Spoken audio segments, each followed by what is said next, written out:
des choses naturelles. Je ne sais pas si nous avons vu déjà les torrents qui ont frappé la terre. Les torrents, tu sais, les cyclones qui ont frappé la terre dans certains endroits. Par exemple, il y a eu des cyclones en Haïti.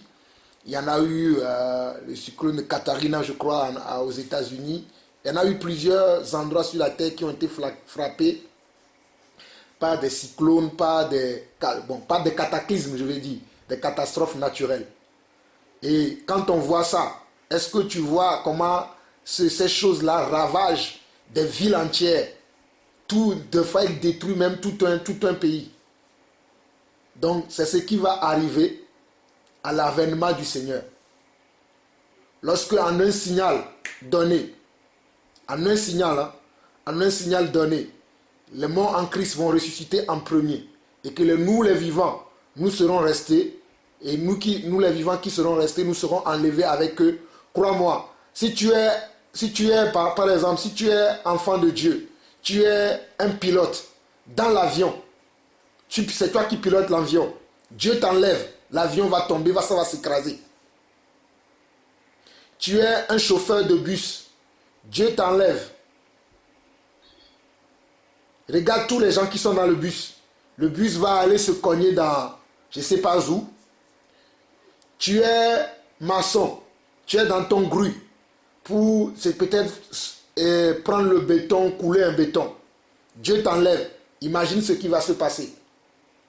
Donc c'est pour ça que Dieu dit que les saints prient pour que qu'ils ne soient pas des femmes qui soient en instant d'accoucher ce jour-là. Parce que ce sera un carnage sur la terre.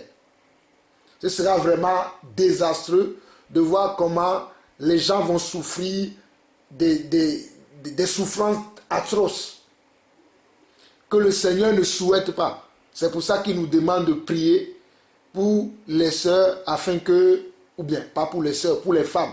Parce que si tu es une sœur qui manque dans la sanctification, tu ne vivras pas ces choses-là. Parce que quand la trompette va sonner, si on vit dans la sanctification, nous serons enlevés.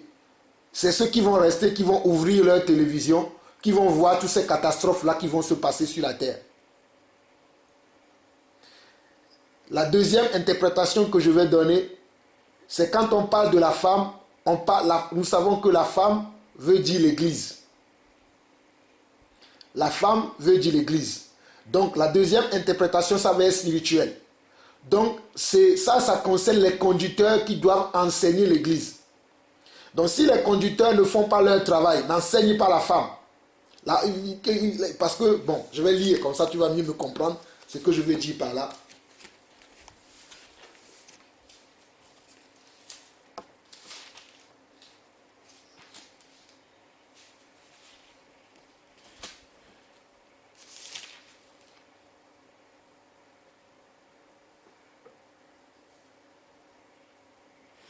On nous dit au verset 19, « Malheur aux femmes qui seront enceintes et à celles qui allaiteront en ces jours-là. » Donc, ce n'est pas le jour de l'enlèvement qu'en tant que conducteur, en tant que, par exemple, apôtre, prophète, évangéliste, pasteur, ce n'est pas à ce moment-là qu'il faut appeler les gens à la repentance. C'est un travail qu'on doit faire avant.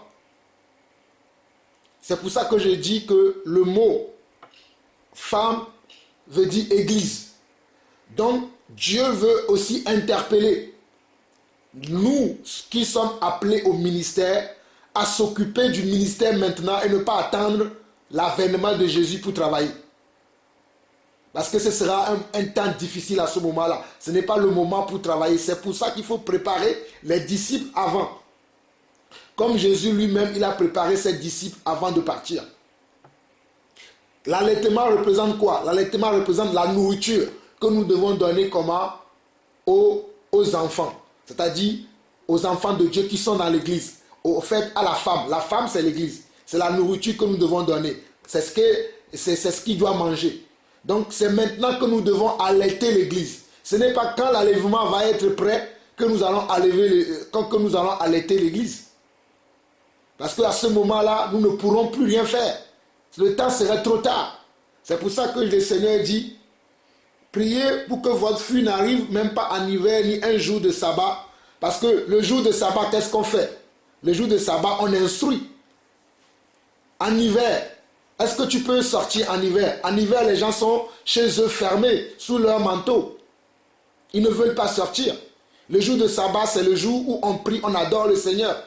Donc, ça concerne aussi les conducteurs de l'église, qui sont les envoyés de Dieu, à maintenant donner la bonne semence. Parce que si tu vois même vers la fin de ce Matthieu chapitre 24, je vais lire ces passages, tu vas voir, à partir du verset 42 au verset 51, le Seigneur dit, veillez donc, puisque vous ne savez pas quel jour votre Seigneur viendra.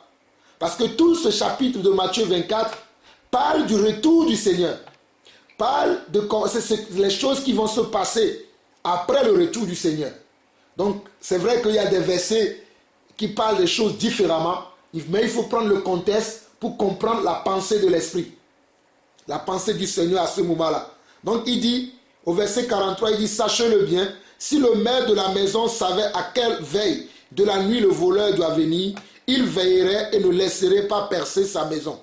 C'est pourquoi vous aussi, tenez-vous prêts, car le Fils de l'homme viendra à l'heure où vous n'y penserez pas. Quel est donc le serviteur fidèle et prudent que son maître a établi sur ses gens pour leur donner la nourriture au temps convenable? Quel est le serviteur fidèle et prudent? Donc nous, en tant que serviteurs de Dieu, qui sont dans les 5 ministères, c'est-à-dire apôtres, prophètes, évangélistes, pasteurs et docteurs, notre rôle est d'être un serviteur prudent et fidèle pour donner la nourriture au temps convenable. Si vous voyez bien, vous qui êtes tout le temps au veillé et dans les cultes, vous allez voir qu'en ce moment, nous parlons beaucoup de quoi? Nous parlons beaucoup de l'enlèvement, nous parlons beaucoup du retour du Seigneur, nous parlons beaucoup de la foi. C'est ça la nourriture qu'il faut que nous on donne. Mais nous ne sommes pas dans le cœur de chacun pour voir si quand nous donnons la nourriture, qui prend ça au sérieux, qui travaille, ça c'est le Seigneur qui sait. Mais nous devons semer la bonne nourriture selon que le Seigneur nous conduit, pour que son église, qui est la femme, puisse être bien allaitée. L'allaitement représente l'enseignement.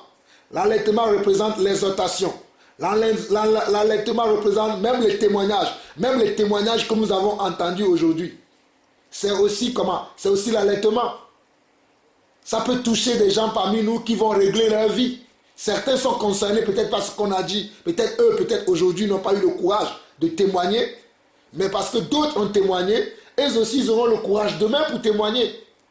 Donc c'est pour ça qu'il dit, quel est donc, verset 45 de ce Matthieu chapitre 24, quel est donc le serviteur fidèle et prudent que son maître a établi sur ses gens pour leur donner la nourriture au temps convenable.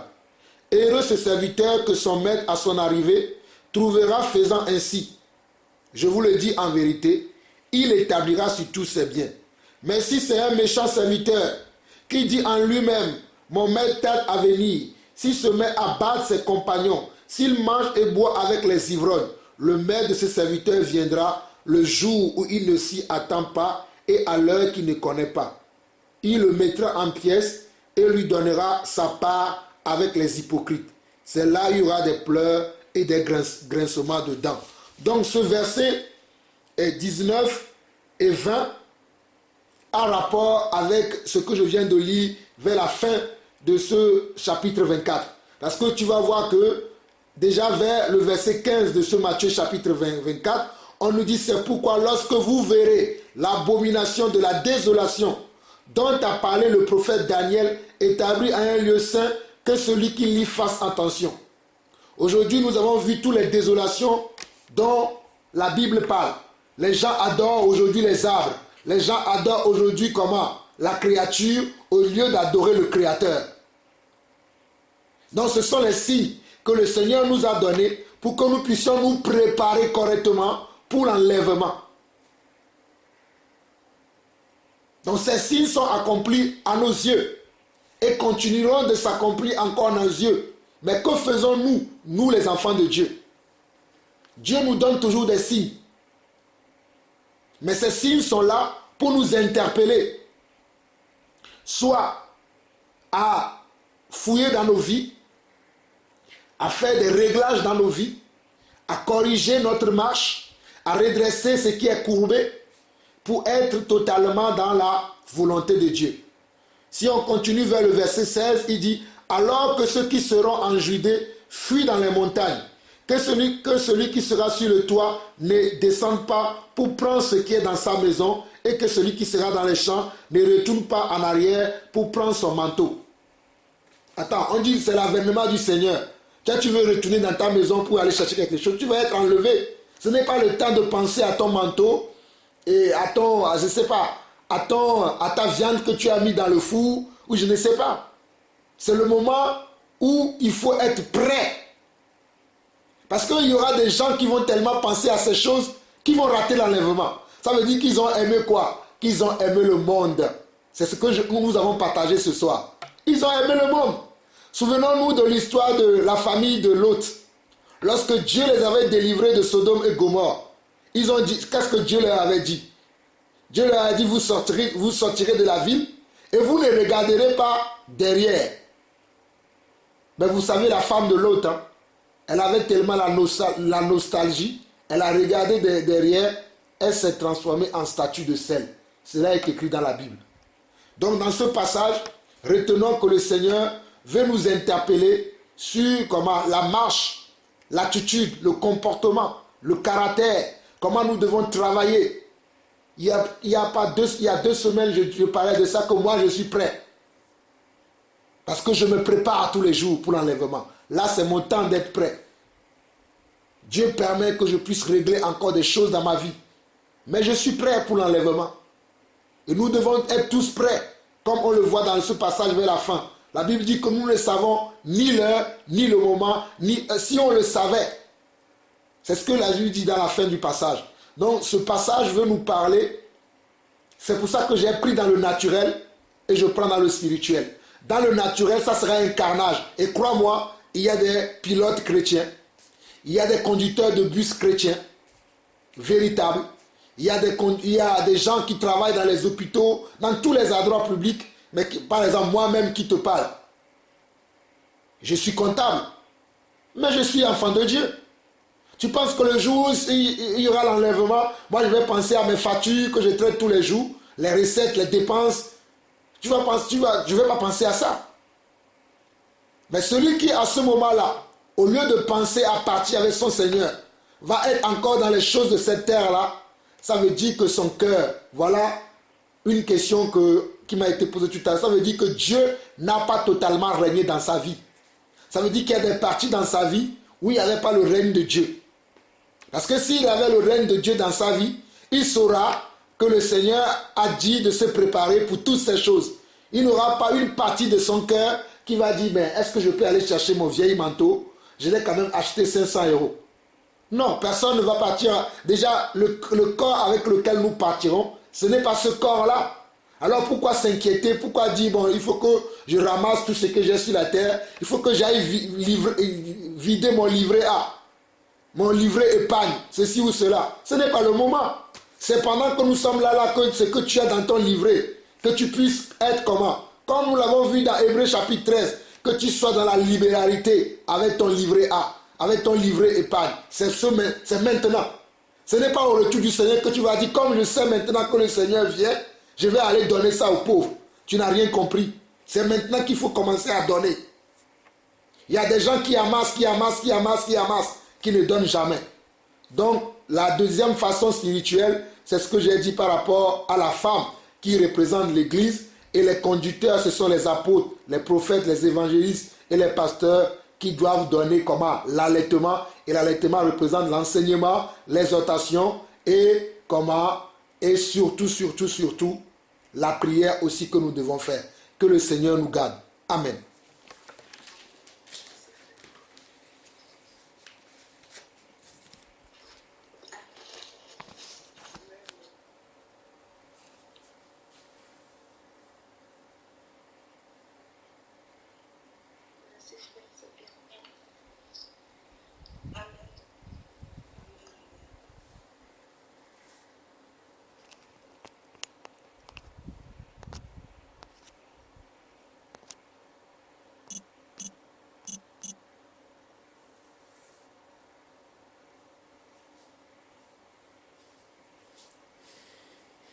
Y a-t-il d'autres questions?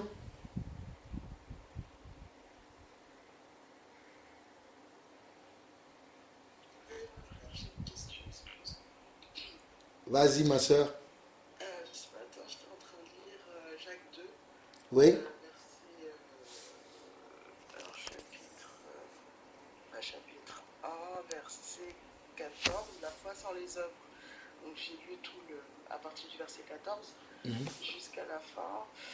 Et en fait, il détaille pas trop bien, enfin, j'ai pas trop bien compris. Donc la foi sans les œuvres, enfin, ils disent qu'en gros, une foi sans les œuvres, ça ne sert à rien.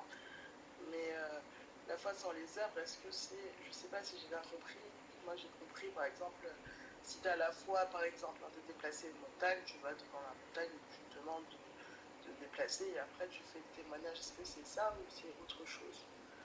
Voilà ma question. Très bonne question, sœur Hélène, et merci que tu l'as posée. Parce que quand on dit la foi sans les œuvres, et comme la manière même dont tu l'as présentée, c'est très bien. Ce n'est pas par rapport aux montagnes. On va apprendre des passages là-bas, tu vas comprendre ce que l'Esprit veut nous transmettre par rapport à ce que Jacques veut nous transmettre ici.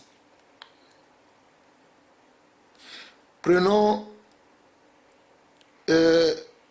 Jacques 2, le verset 14 au verset 20. Même au verset 26. Jacques 2, le verset 14 au verset 26. Mes frères, que sert-il à quelqu'un de dire qu'il a la foi s'il n'a pas les œuvres?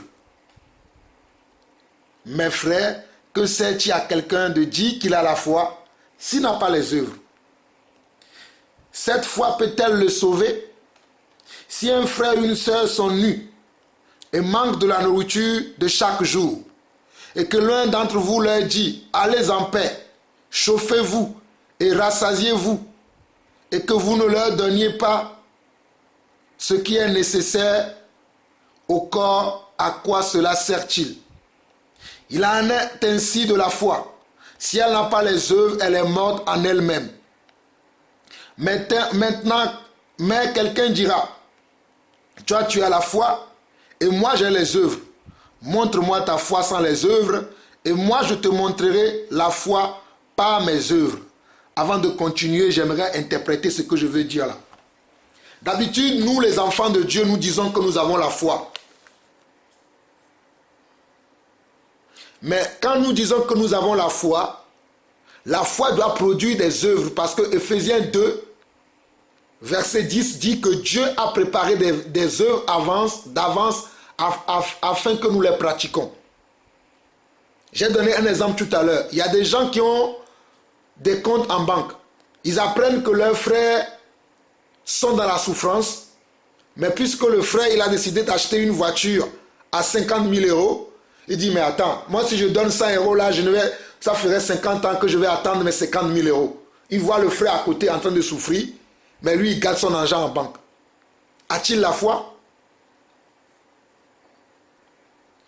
C'est comme si tu es à la maison, tu reçois un frère ou une soeur qui vient chez toi, qui te raconte toute ta vie. Mais au lieu de lui donner, ne serait-ce que le peu que tu as, pour que le frère puisse se dire, ah, oh, ma soeur Hélène m'a aidé. Non, le frère vient chez toi, tu caches même tes jus que tu as à la maison, pour dire, je n'en ai pas assez. As-tu la foi? Je vais donner un exemple, et je vais prendre ma soeur le nom va me revenir. Nous avons beaucoup de sœurs dans l'église.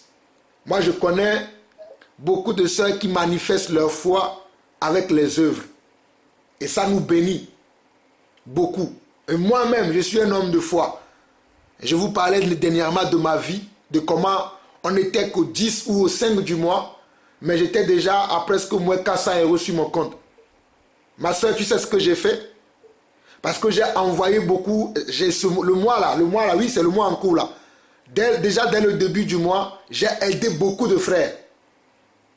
Certains qui m'ont sollicité. Déjà le voyage que j'ai fait à Fès, j'ai payé le billet, ça m'a coûté presque 200 euros plein de choses que j'ai fait comme ça. C'est ça ma foi.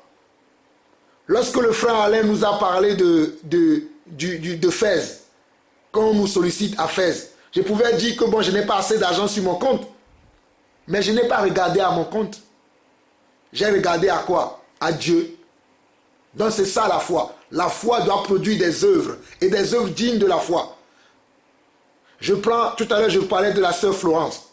La sœur Florence, lorsque nous étions à Nice, quand nous revenons de Nice, alors que nous avons déjà prévu l'argent pour le carburant, pour tout ce que nous devons faire, mais parce que nous avons pris la sœur Florence de Nice pour rentrer, comme elle était dans la voiture, quand on allait mettre l'essence, la sœur a mis l'essence. Même quand elle voulait mettre, le frère a dit non, ne prends pas l'essence, ne prends pas, non, non, non, non, nous avons déjà l'argent. La sœur a dit non, je prends. La sœur a pris. Le péage, elle a fait la même chose. Arrivée chez elle à la maison, étant fatiguée encore, elle a pris son temps pour nous faire à manger. C'est ça la foi. C'est ça les œuvres de la foi. Quand tu dis que tu as la foi, tu dois manifester les œuvres de la foi. Je prends un autre exemple, ma soeur. Des fois, je suis fatigué, je t'assure. En ce moment, je suis beaucoup fatigué parce qu'on est sollicité de partout. Des fois, je rentre le soir, je passe des heures au téléphone avec des gens. Des heures entières. Toi-même, ma soeur Hélène, tu es au courant. Quand tu es passé à la maison, tu as vu comment mon téléphone sonnait. Je n'ai même pas eu le temps de discuter avec toi. Mais je t'ai proposé quoi? Je vais aller prier pour ton père. C'est ça la foi. Même si je suis fatigué. Donc la foi c'est ça, c'est des œuvres concrètes. Ce n'est pas de dire dans la bouche j'ai la foi, mais tu ne fais rien avec ta foi. C'est pour ça que la Bible dit, c'est pour ça que dans ce passage que j'ai pris, on voit au verset 18, il dit, mais quelqu'un dira, toi tu as la foi et moi j'ai les œuvres. Montre-moi ta foi sans les œuvres et moi je te montrerai la foi par mes œuvres. Donc la foi doit accomplir des œuvres. Tu ne peux pas dire simplement dans la bouche j'ai la foi, alors que tu vois tes frères dans le besoin, tu vois tes soeurs dans le besoin, tu vois les gens dans le besoin, tu ne participes pas, ce n'est pas normal. Nous avons appris qu'on a un frère en Belgique qui a été éprouvé par une incendie. On a publié dans le groupe Église que chacun donne selon son cœur. Il y a des gens qui n'ont pas donné. Je ne suis pas ici en train d'accuser, mais ce sont des opportunités pour nous de montrer notre amour, de montrer notre foi, lorsqu'il faut donner dans l'église. D'ailleurs, on n'a même pas besoin de dire, moi je n'attends pas qu'on me dise de donner avant de donner. C'est celui qui est encore un enfant, qui n'est pas encore affermi dans le Seigneur, qui attend qu'on lui dise, donne-moi quelque chose, donne quelque chose à Dieu. Mais celui qui a compris que le Seigneur a donné sa vie pour lui, n'attend pas qu'on lui dise, lui-même il donne tout le temps. Parce qu'il sait que le Seigneur a donné sa vie pour lui. Et que maintenant, c'est à son tour de donner au Seigneur. Nous avons vu tout à l'heure dans Matthieu chapitre 10, que celui qui va vouloir garder sa vie, la perdra. Et beaucoup d'entre nous, nous voulons encore garder nos vies dans le confort. Ah, moi j'aime ma vie. Nous avons entendu tout à l'heure la sœur Déborah qui a dit je veux venir à Paris. Ben, c'est l'occasion pour nous qui sommes à Paris de lui proposer viens chez moi.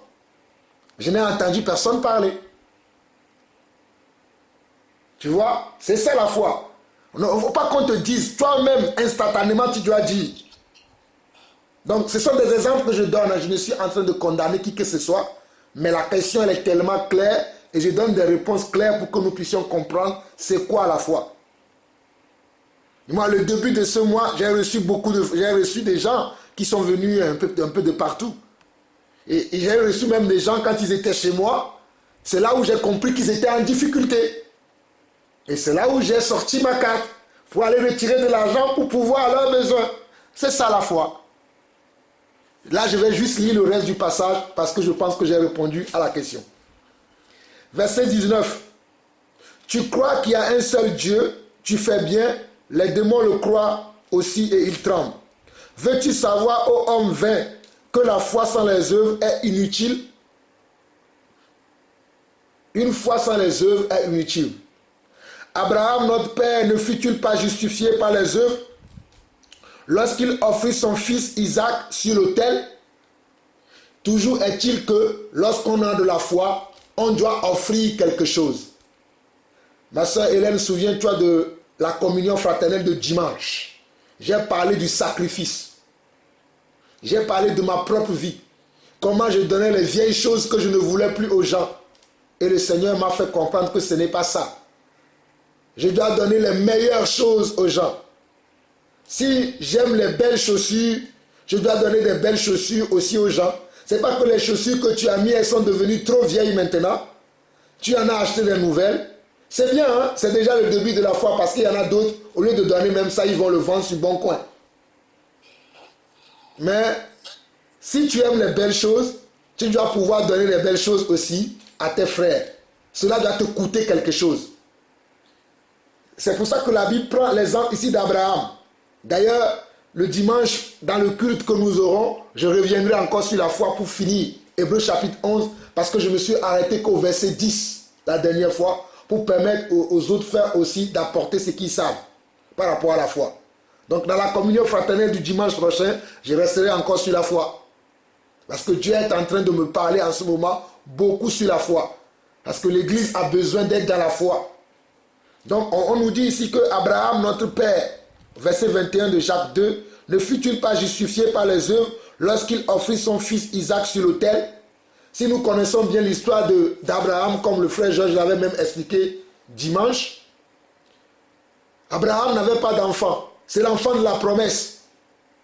Mais Dieu va lui dire de lui offrir ça. Mais qu'est-ce qu'Abraham va faire? Il ne va même pas se poser la question. Il part pour l'offrir à Dieu. Combien de choses Dieu ne nous demande pas de lui offrir, mais que nous ne voulons pas? Le temps. Nous ne voulons pas offrir notre temps à Dieu. Regardez les veillées. Aujourd'hui, on n'est plus nombreux comme d'habitude. Regardez même dans les communions fraternelles. Les gens ne sont pas là tout le temps. Pour X raisons. Bon, si c'est des raisons valables, d'accord. Mais si c'est parce que je veux mon confort, parce que bon, je veux regarder mon émission préférée à la télé, je vais aller voir mon cousin préféré, alors que ton cousin préféré ne te sauvera pas. Donc la foi doit avoir des œuvres et des œuvres concrètes, des œuvres qui nous coûtent quelque chose. Je continue. Tu vois que la foi agissait avec ses œuvres et que par les œuvres, la foi fut rendue parfaite. Ainsi s'accomplit ce que dit l'Écriture. Abraham crut à Dieu et cela lui fut imputé à justice et il fut appelé ami de Dieu. C'est par la foi d'Abraham que Dieu a fait d'Abraham son ami. Lorsque Dieu voulait détruire Sodome, qui il a prévenu en premier? Abraham. Donc c'est par notre foi que nous allons devenir amis de Dieu. Ce soir, quand je chantais la chanson là, quelle immense joie dans mon cœur, je disais, je veux que tu sois mon ami, Seigneur. Parce que si je veux que le Seigneur soit mon ami, il faut que je marche par la foi. Il faut que j'agisse par la foi. Il ne faut pas qu'on me demande, Jean-Paul va faire ci, Jean-Paul va faire ça. Il faut que moi-même je comprenne que je dois faire des choses. Parce que la foi agit. La foi n'attend pas qu'on lui dise, il agit, il pose des actes. Et si on voit la fin du passage, verset 25, on dit, Rahab la prostituée, ne fut-elle pas également justifiée par les œuvres lorsqu'elle reçut les messagers et qu'elle les fit partir par un autre chemin? Comme le corps sans esprit est mort, de même la foi sans les œuvres est morte. Donc la petite foi que nous avons dans notre cœur, s'il n'y a pas des œuvres, elle mourra. Comme nous venons de le lire. Je ne sais pas si vous connaissez Rahab dans la Bible. Rahab était une prostituée. Et lorsque Moïse avait envoyé Josué et Caleb pour qu'ils aillent espionner la ville, à l'époque où l'Israël était menacé par les géants, lorsque Josué et Caleb étaient venus dans la ville, Les gens ont su qu'il y a eu des étrangers dans la ville. Donc ils ont commencé à les chercher pour les attraper et leur faire du mal. Mais ils sont partis dans la maison de la prostituée Rahab. Regardez bien, c'était une prostituée. Ce n'était pas un enfant de Dieu. Ce n'était pas quelqu'un qui a été baptisé, reçu le Saint-Esprit, prié en langue, chanté à l'église de cantiques. C'était comment? Une prostituée. Mais elle a pris soin des envoyés de Dieu et les a cachés. Lorsque les mercenaires qui cherchaient ces hommes étaient venus chez elle pour demander où sont ces personnes-là, elle leur a dit qu'elle ne les a pas trouvés. Et après, elle les a fait passer par un autre chemin pour que ces espions puissent retourner apporter leur réponse à Moïse. Et lorsque ces espions devaient partir, ils ont prié pour la Rahab. Ils ont dit que l'Éternel se souvienne de toi, de l'acte que tu as posé. C'est par cet acte-là que Rahab a été comment? A été justifiée. Elle qui était prostituée. Elle qui était comment? Prostituée. C'est pour ça que je dis qu'au ciel, nous aurons beaucoup de surprises. C'est quelque chose que je dis depuis des années. Nous aurons beaucoup de surprises parce qu'il y a des gens que nous méprisons aujourd'hui. Peut-être parce qu'ils ne sont pas baptisés comme nous, ils ne prient pas en langue comme nous, ils ne louent pas le Seigneur comme nous, mais ils ont plus que de la foi, plus que nous. Toi qui connais maintenant le frère Pierre-Yves, des fois quand je vais rencontrer le frère Pierre-Yves, je salue les hommes, les gens qui travaillent souvent dans le foyer, je leur bénis tout le temps, je dis que le Seigneur vous bénisse pour le travail. Ma soeur, même si ces personnes sont payées pour le travail qu'ils font, je ne pense pas que toi et moi, nous pourrons aller dans ce lieu-là où tu as vu les gens dans les fauteuils là, s'occuper d'eux pendant 7 heures ou 8 heures par journée. Je ne pense pas que toi et moi, nous pourrons le faire.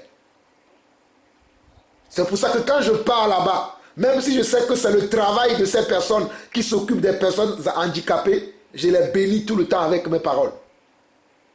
Je dis que Dieu vous encourage. Merci pour le travail que vous faites. Vous êtes une grande bénédiction pour moi et pour mon frère Pierre-Yves et pour tout le centre. Et je ne le dis pas pour les flatter, c'est la vérité. Parce que moi, je suis incapable de faire ce qu'ils sont en train de faire.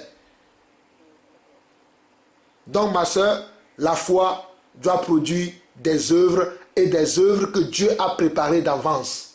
Mais si elle ne produit pas des œuvres, elle va mourir. Amen.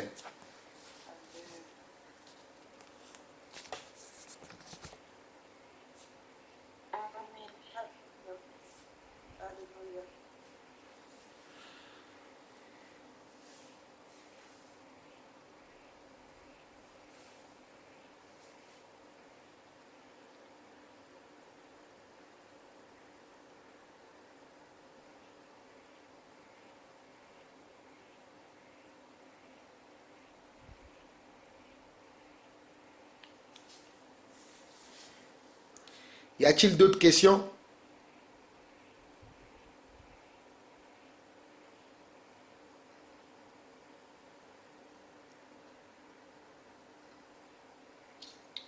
Oui, moi c'est dans 1 Corinthiens chapitre 13, dans les 3 derniers versets.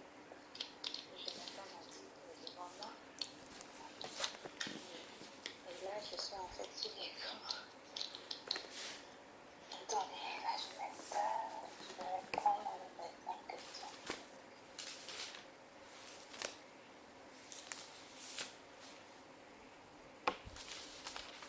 1 Corinthiens 13, les 3 derniers versets, je les connais, je vais les prendre pour aller plus vite.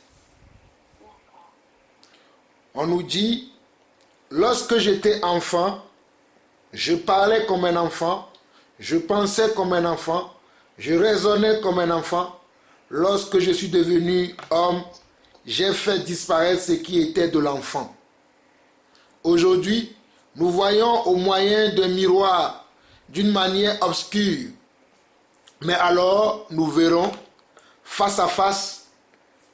Aujourd'hui, je connais en partie. Mais alors, je connaîtrai comme j'ai été connu. Maintenant donc, ces 3 choses demeurent: la foi, l'espérance, l'amour. Mais la plus grande de ces choses, c'est l'amour. comprenons déjà que dans le contexte de 1 Corinthiens chapitre 13, l'apôtre Paul veut nous parler de l'amour, de comment Dieu l'a enseigné sur l'amour. Mais l'amour a plusieurs aspects. Déjà, il va dire au verset 11 que lorsqu'on est comme un enfant, on raisonne comme un enfant, on agit comme un enfant, on parle comme un enfant. Mais lorsqu'on devient un adulte, est-ce qu'on parle comme un enfant? Non. Est-ce qu'on agit encore comme un enfant? Non, parce qu'on a changé de statut. Je prends quelqu'un qui était célibataire. Lorsqu'il va se marier, il n'aura plus le même statut. On l'appellera Madame un-tel parce qu'elle s'est mariée.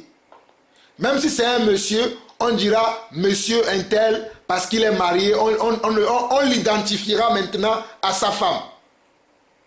Je peux dire que mon frère Alain, sa femme, c'est Linda. Je dis Linda est la femme de mon frère Alain. Donc, alors que lorsque Linda était jeune, on ne pouvait pas dire d'elle que Alain c'était son mari. Mais lorsqu'elles sont devenues adultes, ces choses se sont passées dans leur vie. Donc il en a aussi pareil pour l'amour et même pour la foi. La foi doit grandir. Parce que la foi et l'amour marchent ensemble. Je dis bien, la foi et l'amour marchent ensemble. Si tu veux connaître ta foi, montre-moi ton amour et je te dirai quel est le degré de ta foi. La foi et l'amour marchent de pair. Celui qui n'aime pas n'a pas de foi. Je précise encore, celui qui n'aime pas les gens, n'aime pas son prochain, n'a pas la foi. Parce que la foi et l'amour marchent de pair. C'est pour ça que dans la suite, il dit, aujourd'hui nous voyons au moyen d'un miroir. Aujourd'hui nous ne connaissons pas tout, surtout pour nous qui sommes dans l'enseignement. C'est pour ça que Dieu a appelé les uns comme apôtres, prophètes, évangélistes, pasteurs et docteurs, afin que nous nous complétions dans le Seigneur. Il n'y a que le Seigneur qui est complet. Nous ne sommes pas complets. Il y a des gens qui pensent qu'ils peuvent vivre tout seuls. Ils peuvent vivre leur foi tout seuls. Ils sont tout le temps souvent seuls. Ils ne veulent pas communier avec les gens.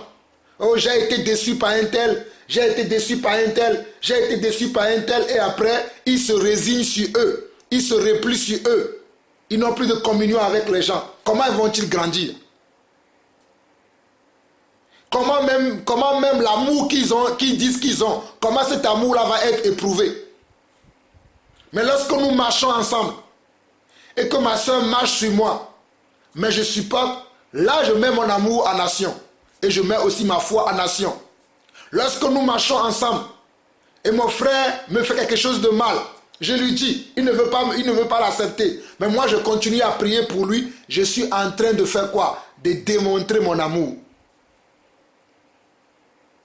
Donc l'amour et la foi marchent ensemble. Donc on voit ici que nous, en tant qu'enfants de Dieu, nous connaissons en partie. Regardez comment ce soir, nous tous, chacun a donné son témoignage, mais nous n'avons pas donné les mêmes témoignages. Le témoignage de la sœur Morale était différent de mon témoignage. Le témoignage de frère Zacharie était différent du témoignage de la sœur Aïcha. Mais ça tournait autour de qui? Autour du Seigneur, autour de l'amour et autour de la foi. Si vous avez vu tout ce que nous avons dit ce soir, ça tournait autour de quoi? Autour d'une seule personne. Yeshua, Hamashiach, Jésus-Christ. Autour de sa parole, autour de la foi et autour de l'amour. C'est l'amour que nous avons pour le Seigneur, l'amour que nous avons pour son royaume, l'amour que nous avons pour son église. C'est cet amour-là qui nous pousse à poser ces actes-là. Regardons nos prières ce soir.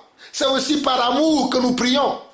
Pour les choses que nous ne voyons pas encore, nous prions et nous appelons ces choses à l'existence. Comme nous l'avons vu le dimanche, que la foi, Hébreux chapitre 11, le verset 1, la foi est une ferme assurance des choses qu'on espère, une démonstration de celles qu'on ne voit pas.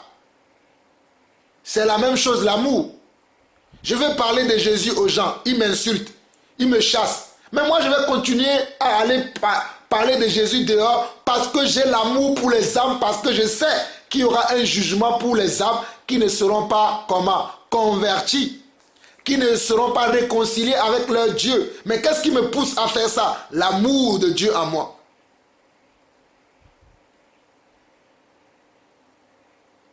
Mais dans cet amour, dans cette foi, je ne suis pas complet.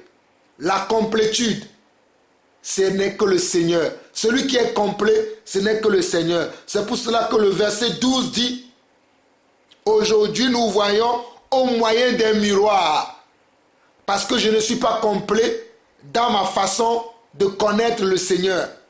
C'est pour ça que le Seigneur a mis à mes côtés des frères et des sœurs afin que j'ajoute à ce que moi j'ai reçu, ce que le frère a reçu, ce que la sœur a reçu, de la même manière que le frère aussi et la sœur aussi prend ce que moi j'ai reçu pour ajouter à ce qu'il a.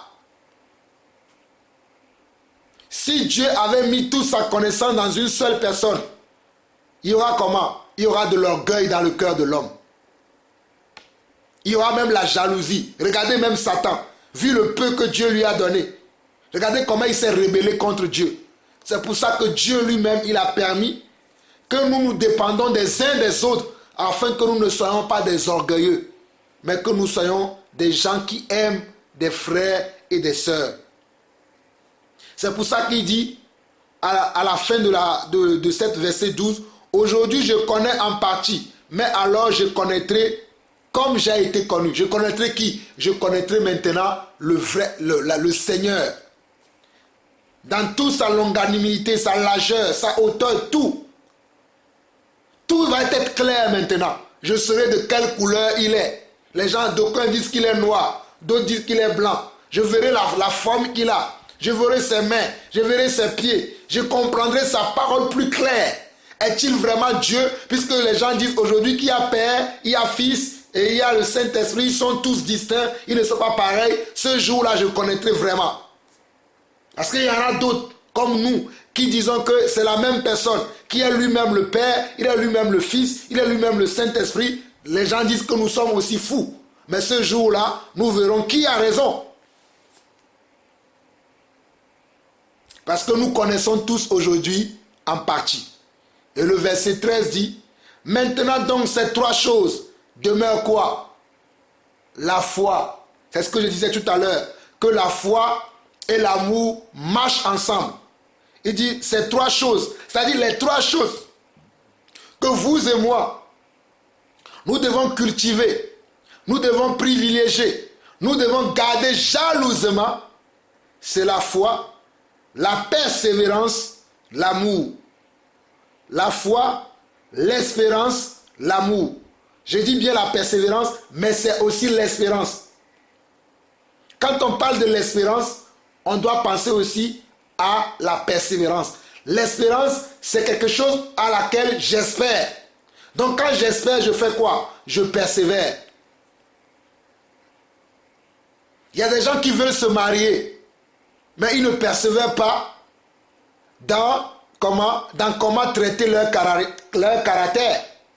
Toi qui es un jeune homme, toi qui es une jeune femme, si tu veux te marier, pendant que tu es encore tout seul, c'est le moment de traiter ton caractère, afin que le jour où tu vas rentrer dans le mariage, que tu sois une bénédiction pour ton épouse, ou que tu sois une bénédiction pour ton époux. Mais tu vas voir les gens, au lieu de travailler, ils sont là, ils ne font aucun travail. Crois-moi, le jour où tu vas rentrer dans le mariage, tu vas trimer, tu vas galérer. Parce que lorsque tu étais encore célibataire tout seul, au lieu de travailler, tu n'as pas travaillé. Moi j'ai des garçons, je leur parle tout le temps. Souvent je parle avec mes enfants, je les mets tous ensemble. Je commence à leur parler. Je dis, David, tu dois savoir faire ça. Avant que tu ne sois devenu un homme comme moi, tu dois être capable. Des fois même mes enfants sont étonnés de moi. Dernièrement, j'ai réparé le vélo de David, son pneu est crevé. Il m'a dit, papa, je ne savais pas que tu savais faire ça. J'ai dit, David, parce que j'ai appris. Il faut que tu apprennes ces choses. Il m'a dit, où tu as appris ça? Il a dit, certainement, ce n'est pas ici en France. J'ai appris ça au pays, lorsque j'étais encore au pays. Il était émerveillé. Il m'a dit, non, moi, quand je vais chez mes amis, quand leur vélo se perce, ils vont chez les fabricants. Moi, je ne vais pas chez les fabricants parce que je sais faire.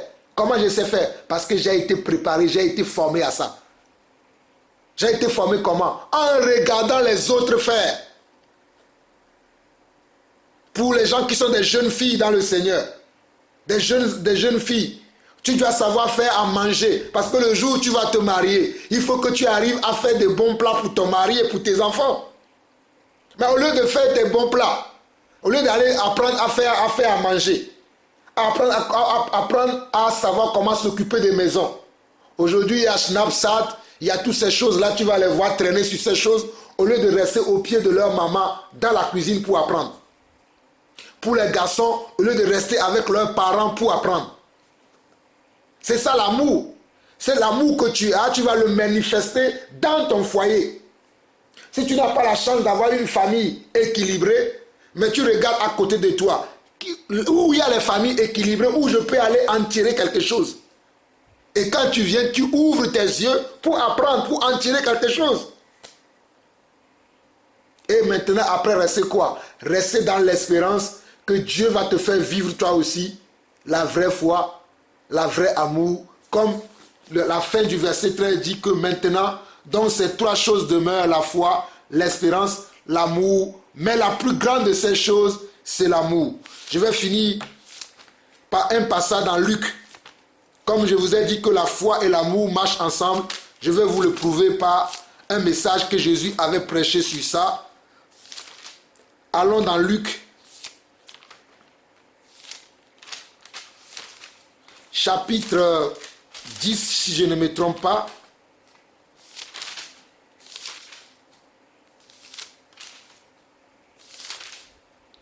Non, c'est plutôt Luc chapitre 7.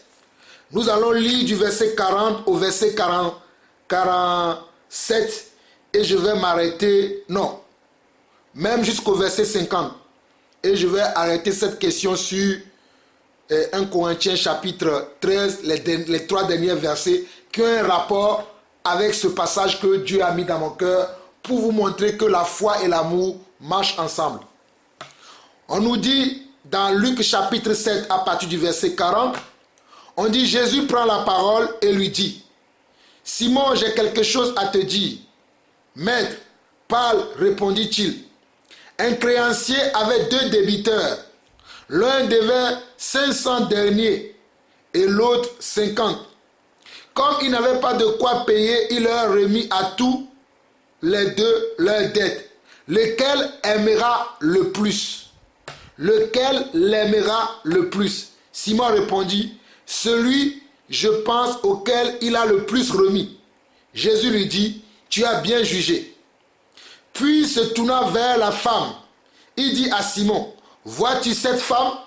Je suis entré dans ta maison et tu ne m'as point donné d'eau pour laver mes pieds. Mais elle les a mouillés de ses larmes et elle les a essuyés avec ses cheveux. Tu ne m'as point donné de baiser, mais elle, depuis que je suis entré, elle n'a point cessé d'embrasser mes pieds. Tu n'as point versé d'huile sur ma tête, mais elle a versé du parfum sur mes pieds. C'est pourquoi je te le dis, ses nombreux péchés ont été pardonnés, car elle a beaucoup aimé. Alléluia. Car elle a beaucoup aimé. Mais celui à qui on pardonne peu, aime peu. Et il dit à la femme, tes péchés sont pardonnés. Ceux qui étaient à table avec lui se mirent à dire eux-mêmes, qui est celui-ci qui pardonne même les péchés? Mais Jésus dit à la femme, ta foi t'a sauvée, va en paix. On nous parle qu'elle a beaucoup aimé, mais on va nous dire que la foi l'a sauvée. Cette même question est liée aussi à la question de la sœur Hélène tout à l'heure qui parlait de la foi. La sœur ici, je ne sais pas si vous savez qui c'est. C'est Marie de Magdala qui est venue pleurer sur les pieds du Seigneur. Parce que si vous lisez le chapitre 7 du premier verset, vous allez bien comprendre. C'est parce que je ne voulais pas trop parler que je ne suis pas partir vers les premiers versets, vous allez voir que c'est une femme qu'on peut appeler aujourd'hui d'une mauvaise vie. Comme le témoignage de la vie passée de la sœur morale qu'elle nous a donné aujourd'hui. Donc cette femme-là, elle est venue au pied du Seigneur, elle a pleuré sur les pieds du Seigneur, après elle les a essuyés avec comment? Avec ses cheveux. Bon, on va lire, vous allez comprendre. Je vais lire tout le passage, comme ça va beaucoup nous aider. On va lire à partir du verset 36 pour que vous puissiez mieux comprendre. Je ne vais pas prendre du début, je vais prendre du verset 36. Un pharisien pria Jésus de manger avec lui. Jésus entra dans la maison du pharisien et se mit à table. Voilà les choses que nous pouvons sentir aussi dans le monde. Il y a certaines personnes qui vont venir vers nous. Ce n'est pas parce qu'ils ont l'amour pour nous, mais parce qu'ils veulent profiter de nos dons et de nos talents. Ça aussi, je l'ai vu dans l'église. Les gens viennent vers nous. Ce n'est pas parce qu'ils aiment le Seigneur. Ils veulent prendre ce que le Seigneur a mis dans nos vies. Mais c'est parce que ce sont des gens qui veulent être malins. Le Seigneur ne les intéresse pas. Ils veulent simplement profiter des enfants de Dieu. Voici quelqu'un qui a voulu faire ça. Toutes ces choses-là sont déjà dans les Écritures. C'est pour cela que les Écritures disent que ce qui a été, c'est ce qui est et c'est ce qui sera. Au verset 37, on nous dit, « Et voici une femme pécheresse qui se trouvait dans la ville, ayant su qu'il était à table dans la maison du pharisien, apportait un vase d'albâtre plein de parfums. » Un vase d'albâtre plein de parfums. Il s'éteint derrière aux pieds de Jésus. Elle pleurait et bientôt elle lui mouilla les pieds de ses larmes, puis elle les essuya avec ses cheveux, les embrassa et les oignit de parfum. Le pharisien qui l'avait invité, voyant cela, dit en lui-même, si cet homme était prophète, il saurait qui et de quelle espèce est la femme qui le touche. Il saurait que c'est une pécheresse. Souvent les gens, lorsqu'ils nous voient parler avec les pécheurs, lorsqu'ils nous voient aller parler avec les gens de mauvaise vie, certains nous jugent comme ce pharisien-là qui ne comprenait pas le Seigneur, qui ne connaissait pas pourquoi le Seigneur Jésus était venu sur terre. Le Seigneur Jésus était venu sur terre pour ceux qui étaient malades. Lui-même, il a dit qu'il n'était pas venu pour les personnes qui sont bien portantes, mais il est venu pour les personnes malades, c'est-à-dire les personnes qui sont dans le péché, qui ont une vie de péché. Mais lui, le pharisien, là, lorsqu'il avait invité Jésus, comme je l'ai dit tout à l'heure, c'était juste pour dire, Jésus est venu dans ma maison. Comme aujourd'hui, il y a certains qui veulent nous inviter, juste pour dire après, ah, tu connais le frère Alain Patrick? Ah, moi je le connais. Il vient manger chez moi souvent. Oh, alléluia. Le week-end passé, il est venu chez moi, il a mangé. Si tu ne vois pas le frère Alain Patrick comme un serviteur de Dieu, un homme ouin, il passerait dans ta maison, mais ta vie ne changera pas. Oh, tu connais le frère Georges? Ah ben moi je connais le frère Georges. Attends, je vais même l'appeler devant toi. Si tu ne vois pas le frère Georges comme un homme ouin, un homme qui a reçu un mandat de Dieu pour faire un travail spécifique, le frère Georges peut venir dans ta maison 100 000 fois. Ta vie ne changera pas. Ou toi-même tu viendras dans la maison du frère Georges 100 000 fois, mais ta vie ne changera pas. Voilà ce que ce pharisien a fait. Lisons maintenant la suite. Jésus prit la parole et lui dit, « Simon, j'ai quelque chose à te dire. » « Maître, parle, répondit-il. Un créancier avait 2 débiteurs. L'un d'eux devait 500 talents, 500 deniers plutôt, et l'autre 50. Comme il n'avait pas de quoi payer, il leur remit à tous 2 leurs dettes. Lequel l'aimera le plus? Simon répondit, celui, je pense, auquel il a le plus remis. Jésus lui dit, tu as bien jugé. Jésus est venu pour nous remettre à nous tous comment? Nos péchés. Jésus est venu pour effacer le péché de nous tous. Sans exception, de nous tous. Mais est-ce que c'est nous tous aujourd'hui qui acceptons le pardon de Jésus, l'amour de Jésus, la grâce de Jésus? C'est nous tous qui l'acceptons? Non. Mais il est venu pour nous pardonner, nous tous. C'est pour ça qu'il donne l'exemple. Il dit, il y a quelqu'un qui devait comment? 500 deniers et l'autre 50. C'est comme si quelqu'un te doit, à toi ma soeur Hélène, quelqu'un te doit 500 euros et quelqu'un d'autre te doit 250 euros. Imagine quand tu vas dire à tous les deux, alors finalement je ne veux plus mon argent, je vous le donne. Je t'assure que celui qui te doit 500 euros, il te sera beaucoup plus reconnaissant que celui qui doit que 250. Parce que celui qui te doit 500 euros va se dire, ouais, quand même, c'est 500 balles, quoi. Il m'a remis mes 500 euros. Waouh! Gloire à Dieu. Un jour, j'étais à la maison. J'étais parti en mission avec le frère Patrick. Le frère Patrick Diamana que vous connaissez. Lorsqu'on est rentré, il est venu chez moi à la maison, on a mangé ensemble. Et pendant qu'il partait, je suis sorti avec lui. Il voulait prendre sa voiture, il m'a remis une enveloppe. Il m'a dit, mon frère, Dieu a mis dans mon cœur que je dois te soutenir parce que ça fait des années que tu nous enseignes et nous ne t'avons jamais soutenu. Je suis rentré à la maison, j'ai ouvert l'enveloppe, il y avait 500 euros exactement.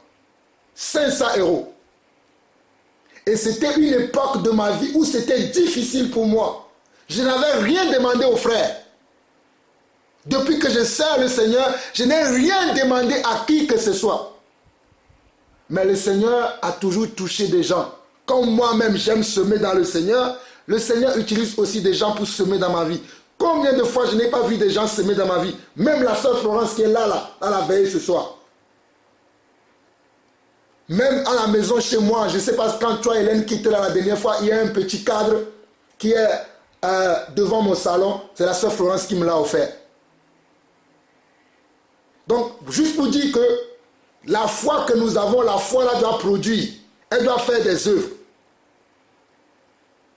Donc, ce message de Luc chapitre 7 a un rapport avec 1 Corinthiens chapitre 13 sur l'amour, la marche que nous devons avoir dans le Seigneur. Et quand nous lisons la suite, on nous dit quoi? Verset 43, on dit, Simon répondit, celui je pense auquel il a le plus remis, Jésus lui dit, tu as bien jugé. Puis se tourna vers la femme, il dit à Simon, vois-tu cette femme? Je suis entré dans ta maison et tu ne m'as point donné d'eau pour laver mes pieds. Pourtant c'est lui qui l'a invité. Hein? Mais il l'a invité pourquoi? Il l'a invité pour aller se glorifier, taper la poitrine dehors après. Oh, Jésus est venu dans ma maison aujourd'hui. Oh, le roi des rois, Jésus est venu dans ma maison aujourd'hui. Mais il est venu, il n'a rien fait dans ta vie. C'est comme il y a des gens qui ont accepté le Seigneur aujourd'hui. Mais tu ne vois aucun résultat dans leur vie. Parce qu'ils ont accepté le Seigneur que dans la bouche, pas dans le cœur. Comme je disais tout à l'heure, il faut que le règne de Dieu vienne dans nos cœurs. Si nous n'avons pas le règne de Dieu dans notre cœur là, nous serons comme des cymbales retentissants qui ne vont aller nulle part. Nous tournerons en rond pendant 1000 ans. Si c'est 1000 ans que le Seigneur nous donne à vivre. Mais si nos cœurs sont soumis à la seigneurie du Seigneur, nos vies vont produire des résultats. J'avance. On nous dit, puis se tournant vers la femme, le verset 44, il dit à Simon, vois-tu cette femme?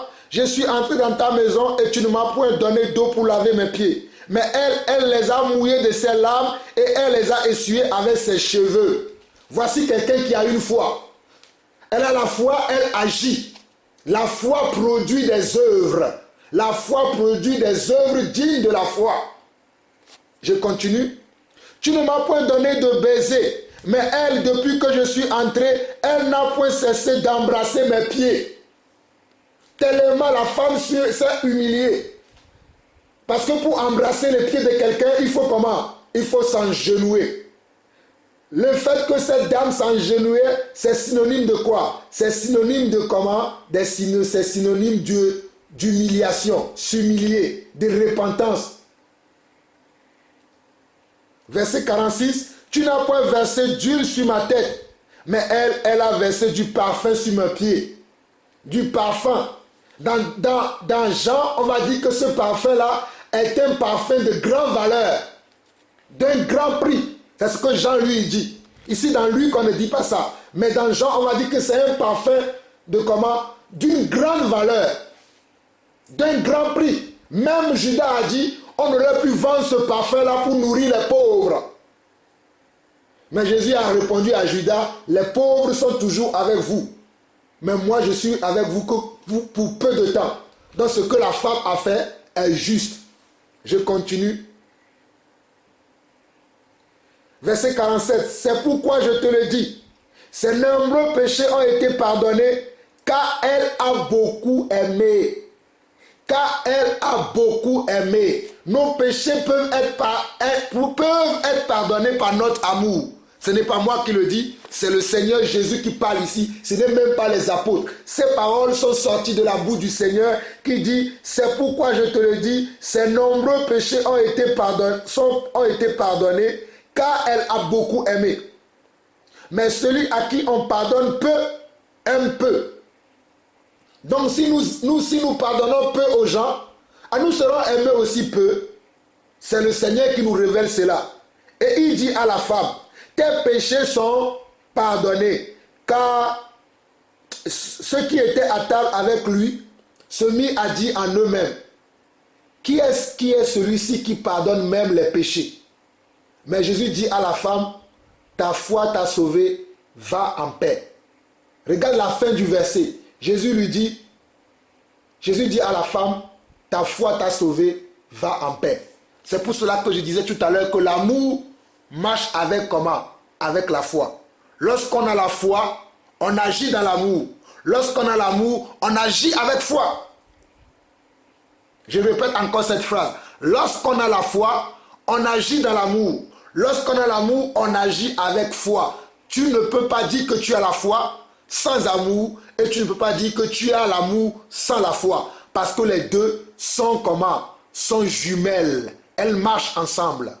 La foi et l'amour. Un jour, aujourd'hui lorsque je priais, je disais dans ma prière que le Seigneur a soufflé le Saint-Esprit sur les apôtres. Vous le lirez dans Jean chapitre 20. Bon, je vais lire ça rapidement. Comme ça, vous allez comprendre ce que je vais dire.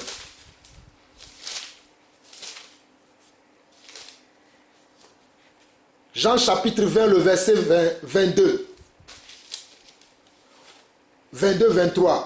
Jésus dit, après ces paroles, il souffla sur eux et leur dit, recevez le Saint-Esprit. Ceux à qui vous pardonnerez les péchés, ils leur seront pardonnés. Et ceux à qui vous les retiendrez, ils leur seront retenus. C'est Jésus qui a donné ces paroles-là aux disciples. Depuis que je sers le Seigneur, je n'avais pas encore eu la révélation de ce passage. Un jour, Dieu m'a permis d'avoir la révélation de ce passage.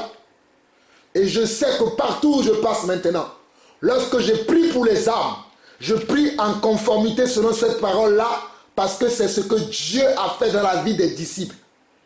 Je suis disciple aujourd'hui. Je suis serviteur de Dieu. Cette parole s'accomplit dans ma vie. Un jour, il y a quelqu'un qui m'a dit, mais toi, tu n'es pas les apôtres, c'est sur les apôtres que le Seigneur a dit ça.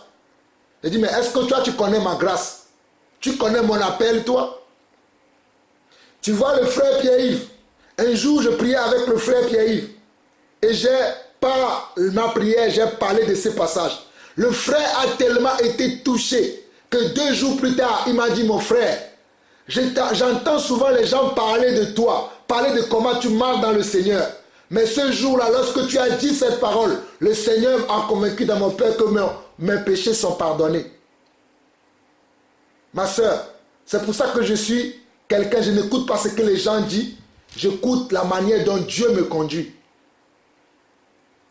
Parce que la Bible pour moi n'est pas un livre simplement comme ça. C'est un livre qui m'a enseigné plein de beaucoup de choses. C'est ce livre-là même qui m'a permis d'avoir même des diplômes dans le monde. Parce que moi j'ai arrêté l'école en classe de 4e. Moi qui ai obtenu le BTS comptabilité gestion dernièrement, j'ai arrêté l'école en classe de 4e. Toute mon intelligence, ma sagesse, je l'ai acquis en lisant la parole de Dieu.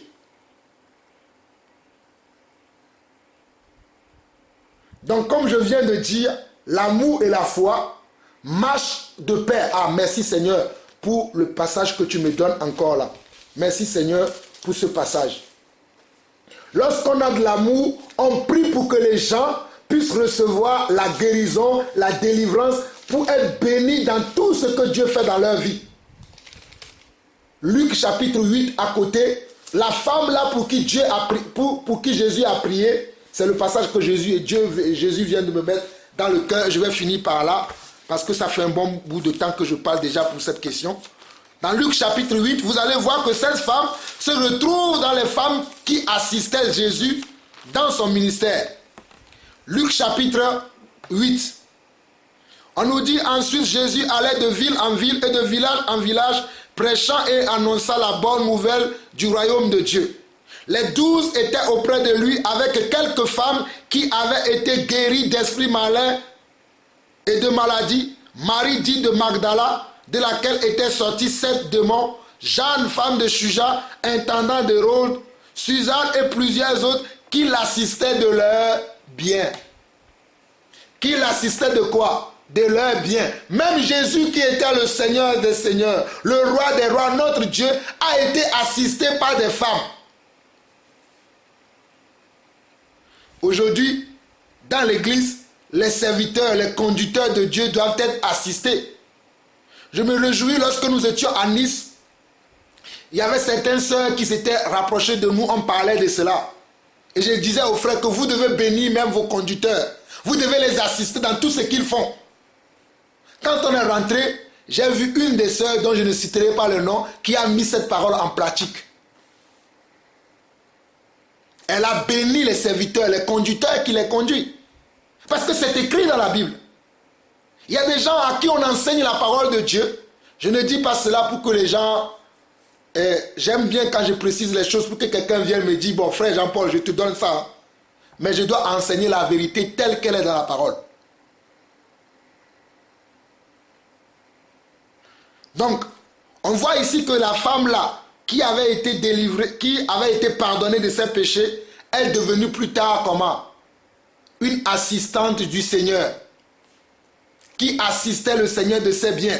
C'est ces femmes-là qui s'occupaient des gens. Lorsque le Seigneur Jésus allait de village en village, de ville en ville, et qu'il parlait aux gens, c'était ces femmes-là qui prenaient leurs sous, les sous qu'elles ont gagnés, pour faire à manger, parce que ce n'est pas à chaque fois que Jésus multipliait le pain. Ce n'est pas à chaque fois que Jésus multipliait les poissons. Mais c'était ces femmes-là qui étaient derrière, qui faisaient le travail. Je rends grâce à Dieu que Dieu m'a donné aussi des sœurs, dont je ne citerai pas le nom, mais qui me soutiennent. Beaucoup de sœurs me soutiennent. Certaines ne sont même pas ici en France. Ils sont à l'étranger. Mais des fois par mois, je reçois des chèques de ces personnes-là qui me disent, frère Jean-Paul, ce mois-ci, Dieu a mis dans mon cœur. Je t'envoie ce chèque-là pour l'œuvre de Dieu. Mais gloire à Dieu.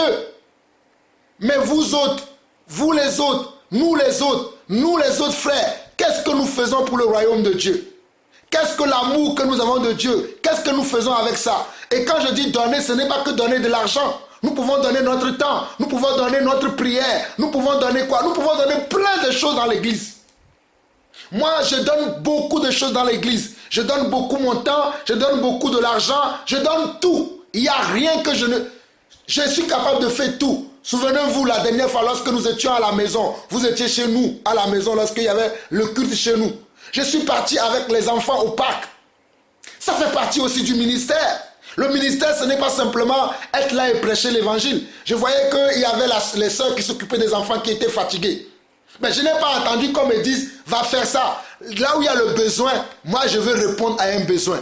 J'ai pris les enfants, je les ai amenés au parc, ils ont joué, ils ont pris leur goûter. Après, je les ai ramenés, ils sont partis avec leurs parents. Ça a permis que les parents puissent suivre le culte comment? En paix. Mais imaginez si les enfants étaient là avec le bruit. Est-ce que les parents pouvaient suivre le culte en paix? Mais il y a des gens qui viennent au culte, ils ne veulent rien faire. Ils viennent simplement pour recevoir et partir. Ils ne veulent jamais donner. Comment tu veux grandir? Comment tu veux que ta foi grandisse? Comment tu veux que ton amour grandisse alors que lorsque tu viens au culte, tu ne donnes rien? Tu viens juste pour recevoir. Donc l'amour et la foi marchent ensemble. Que le Seigneur nous bénisse. Amen. Amen. Amen.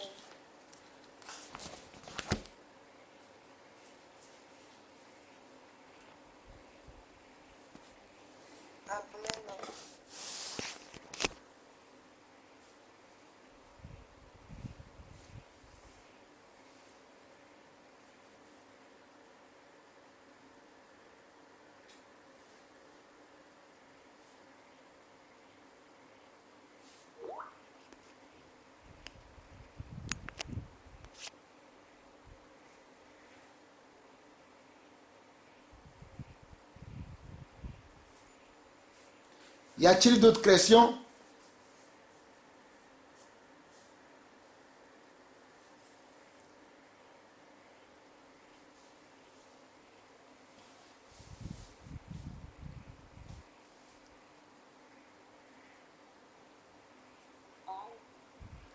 Oui, ma soeur Déborah, vas-y, nous t'écoutons.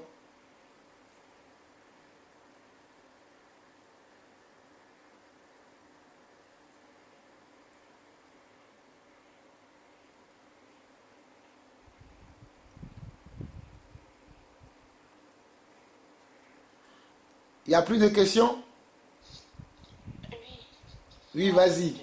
Donc je disais en fait que je n'ai pas suivi tout vers la fin parce que j'entendais plus. Ah, ça, ce n'est pas de ma faute.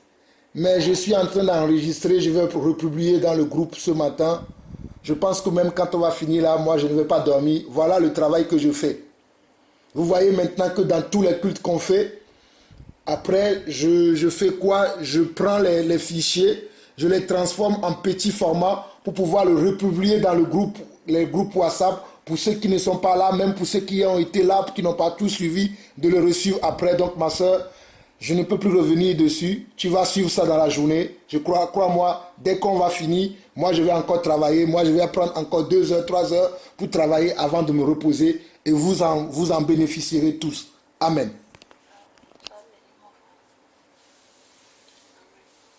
Gloire au Seigneur.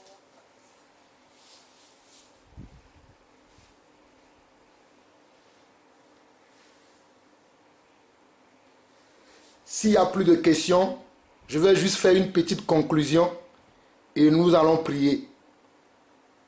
Tout ce qui s'est passé aujourd'hui, c'est pour notre bien, que personne ne soit attristé, que personne ne pense pas que bon, c'est contre lui. Non, Dieu fait chaque chose belle en son temps. Dieu veut nous enseigner, Dieu veut nous encadrer, Dieu veut nous corriger afin que nous puissions marcher dignement en lui.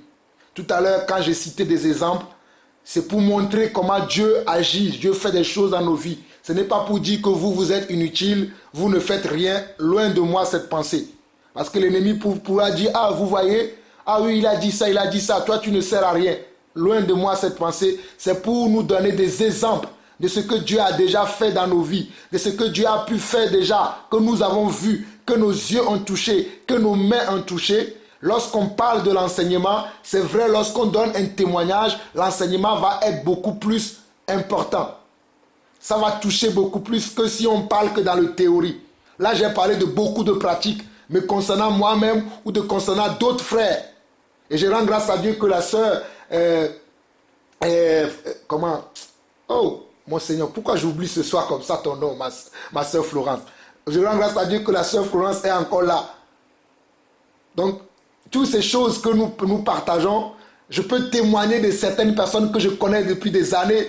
Par exemple, quand j'ai donné le témoignage de la sœur Florence tout à l'heure, je la connais depuis des années et sa libéralité dans l'église est reconnue par tous les frères.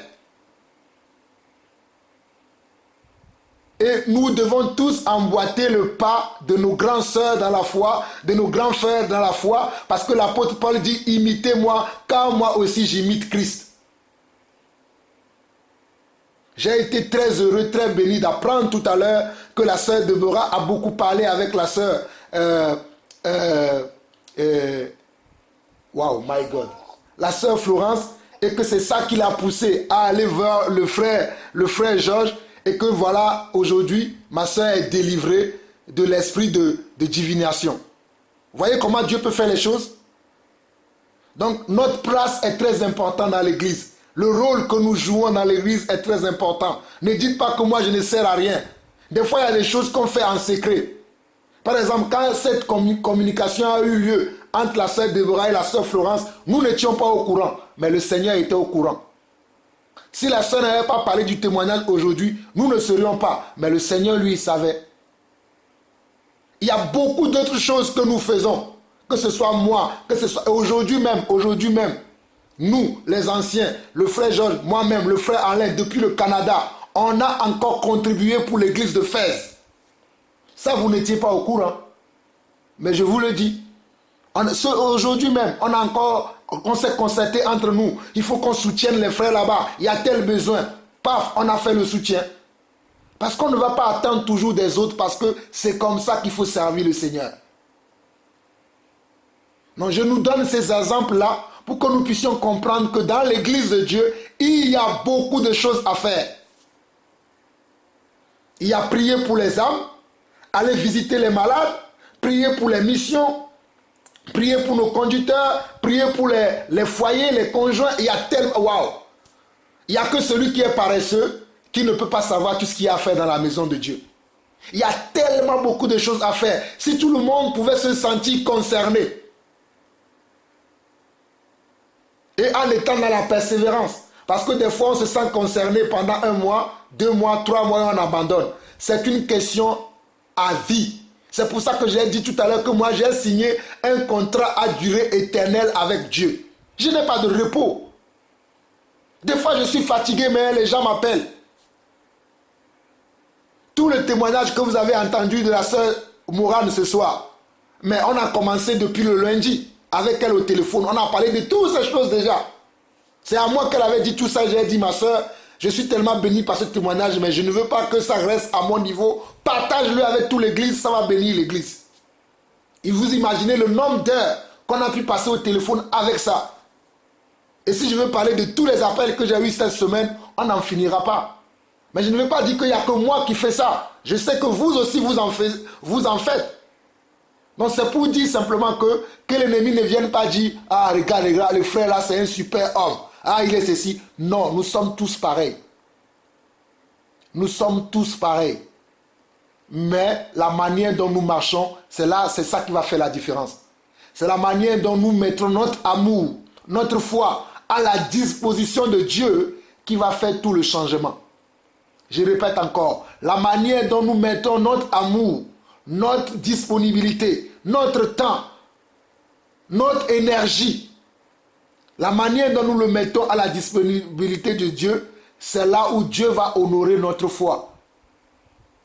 Mais si tu ne mets rien disponible devant Dieu, comment tu veux voir la main de Dieu agir devant toi?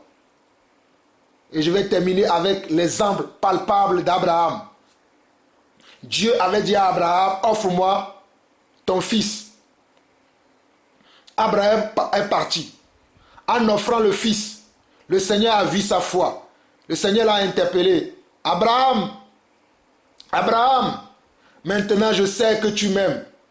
Laisse ton fils et prends le bélier qui est à côté, sacrifie-le pour moi. Voilà la preuve que Dieu nous donne lorsqu'on marche avec lui. Dieu va éprouver notre foi. Il va nous demander des choses qui sont grandes. Mais si nous sommes paresseux, nous allons dire, bon, je ferai ça demain. Je ferai ça après-demain. Je ferai ça après le demain. Demain, tu remets toujours à demain et tu ne feras jamais rien. C'est pour ça que la Bible dit que celui qui est fidèle dans les petites choses sera aussi fidèle dans les grandes choses. Donc apprenons à être fidèles dans les petites choses que Dieu nous demande aujourd'hui de faire et Dieu nous amènera à faire des grandes choses plus tard. Que le Seigneur nous bénisse.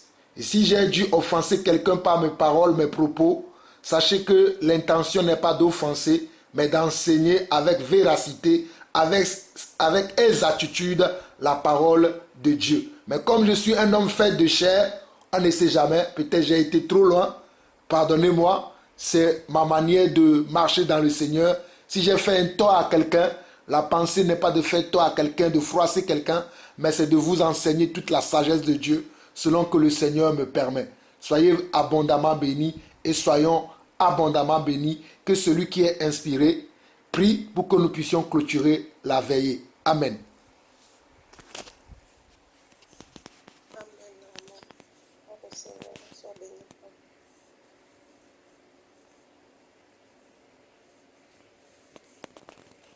Amen. Amen. Éternel, mon Dieu Tout-Puissant, Père Créateur des cieux et de la terre, toi le Dieu Saint qui vit éternellement et à jamais, Seigneur, reçois notre adoration, notre reconnaissance. De ce que jusqu'à cette heure, tu as permis que nous soyons disponibles, que nous soyons là, Seigneur. Tu nous as soutenus, tu as fait en sorte que nous soyons aussi disposés, Seigneur, pour entendre ta parole. Maintenant, Seigneur, je te prie que toutes ces paroles, Seigneur, puissent prendre racine dans nos cœurs, afin que nous puissions les mettre en pratique. Seigneur, que lorsque nous allons, pour certains, se reposer là, que tu continues, Seigneur, encore à nous enseigner sur des choses que nous n'avons pas encore acquis, Seigneur, et que nous avons encore du mal à délaisser, Seigneur. Aide-nous, Seigneur, à pouvoir abandonner ces choses et laisser au monde. Et nous enrichir, Seigneur, de ta richesse personnelle et de pouvoir te suivre toujours, Seigneur, dans tes pas. Pouvoir venir en aide à nos frères et sœurs qui ont besoin, Seigneur, d'aide. Pas forcément, Seigneur, des biens matériels, mais parfois aussi simplement le fait de se parler, le fait de s'exhorter, Seigneur. C'est aussi ton œuvre que nous faisons, Seigneur. Je te prie, Seigneur, de mettre dans chacun de nos cœurs, Seigneur, de l'amour, la charité, Seigneur, de nous faire aussi grandir, Seigneur, afin que nous ne restons pas toujours des petits enfants. Éternel, je voudrais te bénir et te prier, Seigneur, pour nos frères qui font tout ce travail, Seigneur, visiblement et beaucoup dans le secret, Seigneur, que tu les bénisses, que tu bénisses leurs familles, que tu les fortifies encore, Seigneur, et que ton œuvre continue, Seigneur, de grandir à travers leur vie, à travers les expériences qu'ils rencontrent, Seigneur. Je te prie aussi pour tous les sujets dont on a pu parler, les témoignages, la gloire dans lesquelles, Seigneur, les choses dans lesquelles tu t'es manifesté, tu as manifesté ta gloire. Seigneur, pour cela, nous te bénissons encore. Et nous savons que pour ceux qui n'ont pas pu ce soir parler de tout, ces choses, Seigneur, aussi, qu'un jour, Seigneur, nous aurons la grâce de recevoir, Seigneur, leur témoignage et qu'eux aussi puissent recevoir toutes ces bénédictions, Seigneur. Je prie d'avance, Seigneur, pour ce que tu as déjà accompli, beaucoup de nos prières, Seigneur, et que ça soit encore des grands témoignages pour l'Église, Seigneur. Et que ce genre d'expérience puisse se reproduire parce que, Seigneur, c'est ce qui aussi fortifie nos foi. Je te remercie pour toutes choses. Maintenant, nous allons dormir. Père, je te prie, Éternel, que vraiment tu nous protèges durant ces heures où nous ne serons pas, Seigneur, conscients.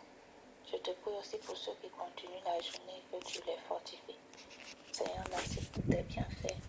Béni sois-tu. La louange te soit élevée, Seigneur.